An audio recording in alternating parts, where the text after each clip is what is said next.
lalo na sa ilalim ng Administrasyong Marcos, kung saan marami ang may bahid ng korupsyon. Ngunit, the inspirational and motivational types of valedictory address are the common types we hear during this graduation season. Yung tipong kapag natapos mo nang marinig yung speech, yung reaction mo ay, galing. Ganda, no? Tutularan ko yun. O di kaya naman, parang sisikuhin ka ng nanay mo, dapat ginaya mo yun. Buti pa yung anak ni ano. This time, however, I wish to deviate from that norm and standard. So today, I chose not to inspire you with my speech. But first, let me tell you my story. At an early age of 18, I began to feel and understand my family's financial instability, so I started to earn my own money by working for a BPO company as a call center agent. At 19, I juggled 2 jobs as a marketing assistant and tutor in learning centers to support not only my academic needs but also those of my family, as the COVID-19 pandemic had caused both my father and my older brother to temporarily lose their jobs. At the age of 20, I decided to be the breadwinner of my family because it had always been my dream for my father to retire, as I know how hard it was for him to work as an OFW since I was young. I did all of this while also studying here at UP. And now, at 22, I am very proud to say that I am the first UP graduate of my family, having received the university's highest academic distinction.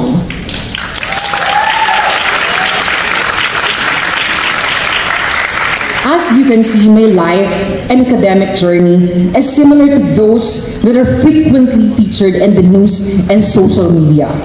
Kwento ng isang mahirap na nangarap, nagpursige sa buhay at pag-aaral, at ngayon magtatapos ng kolehiyo.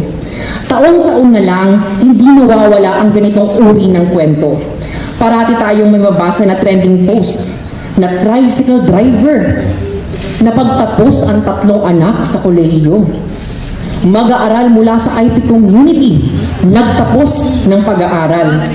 Nito lang, nag-trending ang mga posts kung saan ang mga seniors or mga magulang nakapagtapos ng elementarya at edukasyon or kindergarten.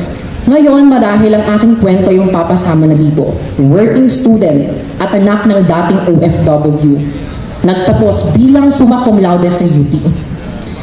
These headlines and narratives draw a lot of public attention and praise because aside from being inspiring, the society we live in today finds it unusual or surprising that a poor or marginalized student graduated from college and sometimes with flying colors.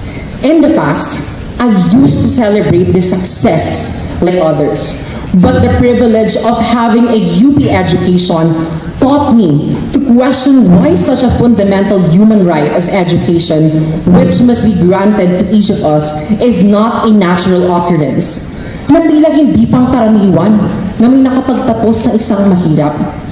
To all who are listening to me, especially those who find themselves in similar situations as mine, those who are juggling work and studies at the same time, acting as a breadwinner of their family, I urge you not merely to be inspired by my success and story and wonder, paano na kaya yung nagawa?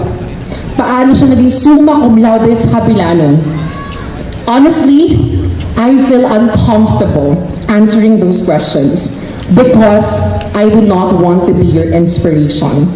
I do not want my story to be your source of motivation. I am and will never be your role model. I firmly believe that no one should have to endure the same structural barriers I face just to get a diploma and reach where I am today.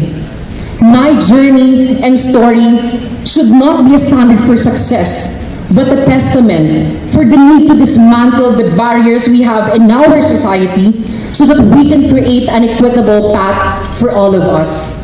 Rather, what I wanted to feel is to feel discontented, frustrated, and even disgusted towards a system that has forced students like me to work twice or thrice as hard just simply because the current system makes obtaining a college degree like an attainable feat for many of us.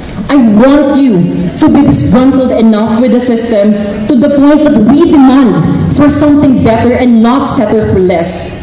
To yearn for a system where working students, indigenous people, and individuals from impoverished families have equal chances to finish their degrees. Because as long as stories similar to mine persist and continue to be surprising for others, it speaks volume about the prevailing reality we live in today, where access to quality education remains a privilege dependent on one's socioeconomic status rather than a right that is accessible to all. Siguro sa puntong ito, napapatanong ang ilan sa inyo, ano bang pinagsasabi nito ni Bal?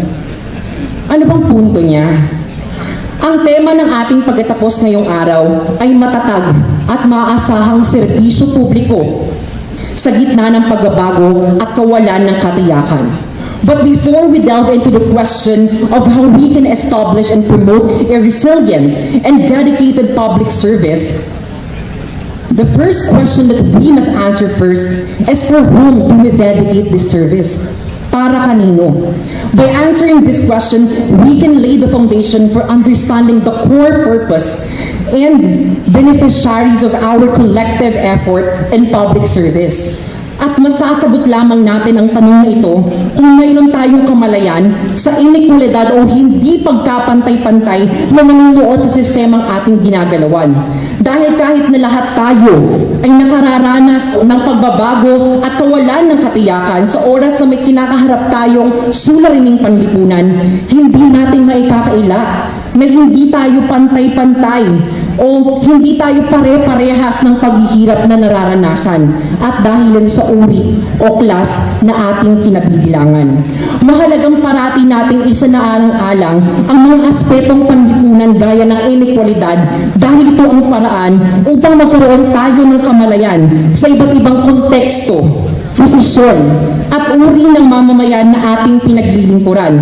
Para nang sa gayon ay makapagtaguyod tayo ng isang serbisyo publiko na hindi lang maasahan at matatag, kundi may malasakit din sa mga tunay at higit na mga nangangailangan.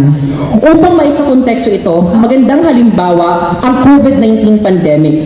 Well, the COVID-19 pandemic affects everyone, regardless of our class. The existing disparities and differences in our socio-economic status influences how we perceive its effect and how we deal with its consequences. In education, when we transition from face-to-face to online learning, not everyone had the privilege and resources to meet the demands and requirements of online learning because the harsh reality is that middle and upper classes have better access to technology and other resources, while some of us come from low-income families find it difficult to acquire the devices we need for our education, such as laptops, computers, and stable internet. With this digital divide, we can also expect significant differences in educational outcomes, which contributes to the perpetuation of existing class inequalities as privileged students continue to flourish and thrive amidst the change, while underprivileged students are more likely to fall behind. At dahil ganito ang sistemang mayroon tayo, napipilitan ng ilan sa atin na kumayod upang makalasap ng kaunting pribilehiyo. Kaya nga minsan, napapaisip ako siguro kung hindi ako nagtrabaho habang nag-aaral, siguro wala ako dito ngayon sa inyong harapan. Hindi ako magiging summa cum laude kung nagtiis ako na gamitin yung nag-iisa naming laptop na sobrang lag na at naka-dextrose. Alam nyo ba yun? Yung kapag tinanggal mo siya sa saksakan, namamatay na yung laptop o kahit bagalaw mo lang ng kaunti. Fortunately, I was able to save enough to buy devices for my education. We know, however, that this is not the case. In reality, millions of students lack the resources they need for distance learning. So instead of pushing the students to do what I did, what we should do is to demand and advocate for better public service in the education sector that will